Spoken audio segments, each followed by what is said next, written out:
Salam à tous. Je voulais partager avec vous l'histoire du prophète Job, Ayoub alayhi salam, qui m'a beaucoup aidé dans des périodes difficiles. C'est pas pour rien que notre Seigneur nous en parle. C'est un bel exemple de patience dans l'épreuve et l'invocation sincère envers Allah subhanahu. Sourate 21, versets 83 et 84. Bismillah. Et Job, quand il appela son Seigneur, le malheur m'a atteint. Mais toi, tu es le plus miséricordieux des miséricordieux. Nous lui répondîmes en dissipant le malheur qui était sur lui et en lui redonnant sa famille et étant que avec eux par miséricorde de notre part et comme rappel pour les adorateurs. Rappelle Job, notre serviteur lorsqu'il appela son Seigneur. Le diable m'a infligé détresse et châtiment. Frappe le sol de ton pied. Voici un endroit frais où se laver et une boisson.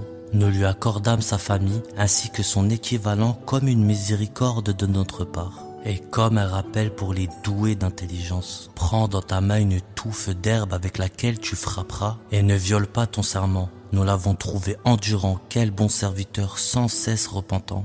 C'était un serviteur fidèle d'Allah, éprouvé par une grande souffrance. Il s'est tourné vers son Seigneur et l'a invoqué avec sincérité. Allah a répondu à son appel. Il lui a ordonné de frapper le sol du pied et une source d'eau en jaillit, subhanallah. Il s'est lavé avec cette eau et a été guéri. Allah lui a rendu sa famille en lui accordant même le double de ce qu'il possédait auparavant. Ayoub, Job, que la paix soit sur lui, avait fait un serment et Allah lui a permis de l'accomplir de manière symbolique avec miséricorde. Allah l'a qualifié de serviteur patient et exemplaire. Malgré l'épreuve très difficile qu'il a traversée, il ne s'est jamais détourné de son Seigneur, il n'a jamais perdu la foi, ni cessé de faire confiance en son Créateur. Il a appelé Allah avec constance et Allah lui a répondu. Le prophète Ayoub alayhi salam est un véritable modèle pour nous par sa patience, sa persévérance et sa sincérité dans la repentance. Jamais il ne s'est plaint. Ne perdez jamais confiance en Allah, parlez-lui, même dans les épreuves les plus difficiles, invoquez-le, glorifiez-le, priez-le avec sincérité, il vous répondra. Il répond toujours à ceux qui l'appellent, c'est une réalité, une promesse divine. Sourate 2, verset 186. Quand mes serviteurs t'interrogent sur moi, je suis proche, je réponds à l'appel de l'appelant quand il m'appelle. Donc ils me répondent et qu'ils croient en moi afin qu'ils soient guidés.